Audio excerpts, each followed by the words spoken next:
kapag maraming karanasan ng isang tao is nai-apply niya yan sa pang-araw-araw niyang ginagawa.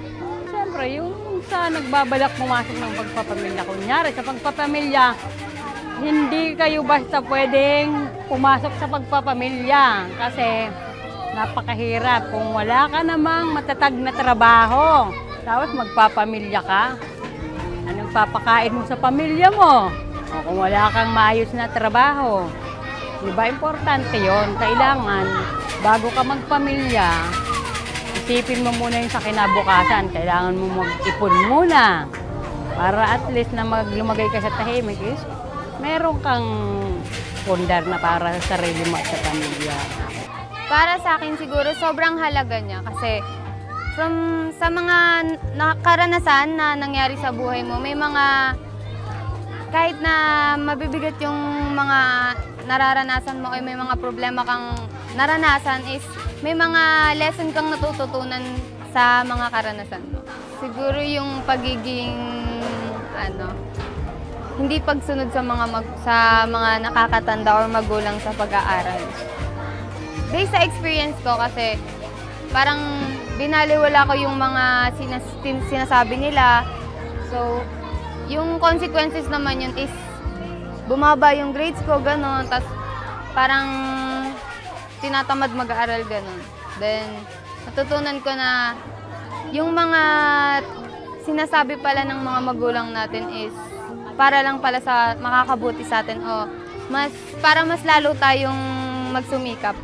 Dahil sa karanasang yon, hindi magiging isang matatag ang isang tao sa mga dumarating na pagsubok sa buhay niya. Parang naging pasaway ako, naging rebelde akong isang anak. Hindi ko sinusunod yung magulang ko dahil nga maaga akong nawala ng tatay. Kaya parang ko sa sarili ko, mag-isa ako. Kaya cutting classes ginawa ko. So hindi pala maganda yon. Kaya nangyari, hindi ako nakapagtapos ng pag-aaral, nakapag-asawa ako ng maaga. Kaya yun, ginawa ko isang aral sa buhay ko na dapat pala hindi ganon ka sa magulang mo, maging masunurin at mabait kang anak. Talagang subo ko na eh. Lahat na ng naranasan ko na eh. Nang hirap, pero sa lahat ng karanasan na yun, tumatag talaga ako eh. Dati kung tambay, hanggang sa kunin akong security rito sa Barangay San Nicolas. Dati po ako dating pasaway.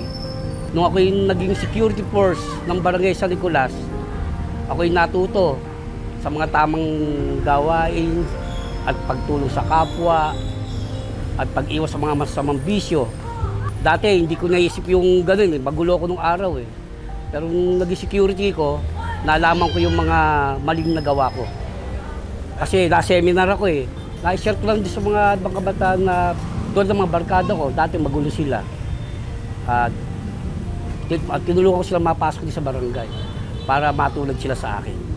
Kahit maghirap ka, maghanap buhay ka ng maayos. Matulong ka sa ibang tao. Yung sipag lang. Saka tiyaga lang kahit medyo mahirap.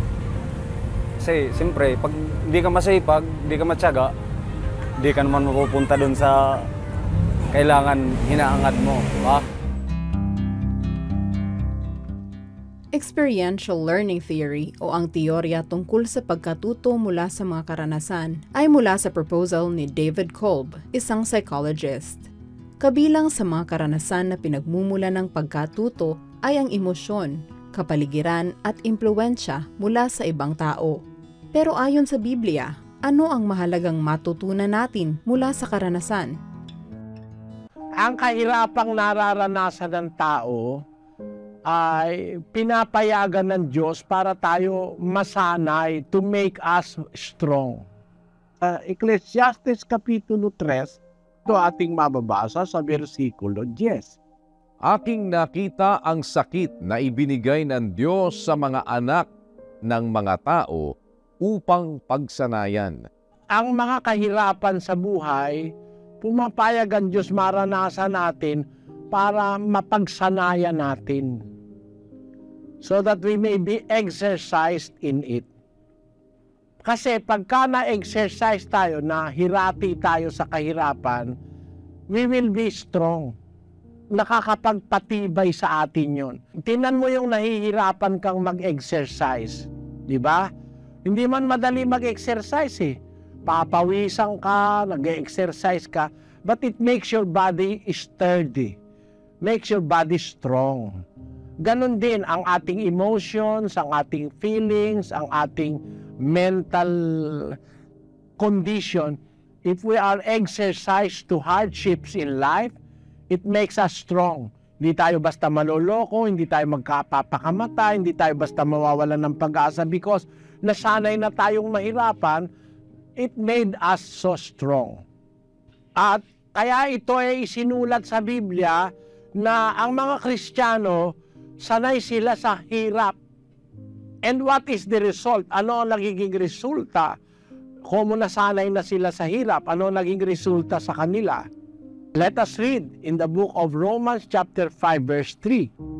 And not only so, but we glory in tribulations also, knowing that tribulation worketh patience, and patience experience, and experience hope, and hope maketh not ashamed, because the love of God is shed abroad in our hearts by the Holy Ghost, which is given unto us. It means that ang mga Kristiyano, hindi sila nalulungkot pagka dumadating yung tribulation, ang mga kahirapan, kasi ang kahirapan, ang sabi niya, ang mga tribulation ay gumagawa ng katiyagaan.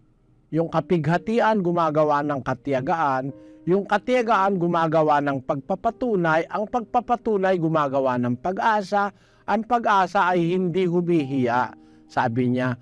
So, it is a process of salvation. Pagka tayo nakakaranas ng mga kahirapan, ay pinatatatag lang tayo ng Diyos. Kaya yung mga Kristiyanong natuto ng kalooban ng Diyos, sabi nila, hindi sila nalulungkot pag dumarating ang kapighatian. Natutuwa pa sila.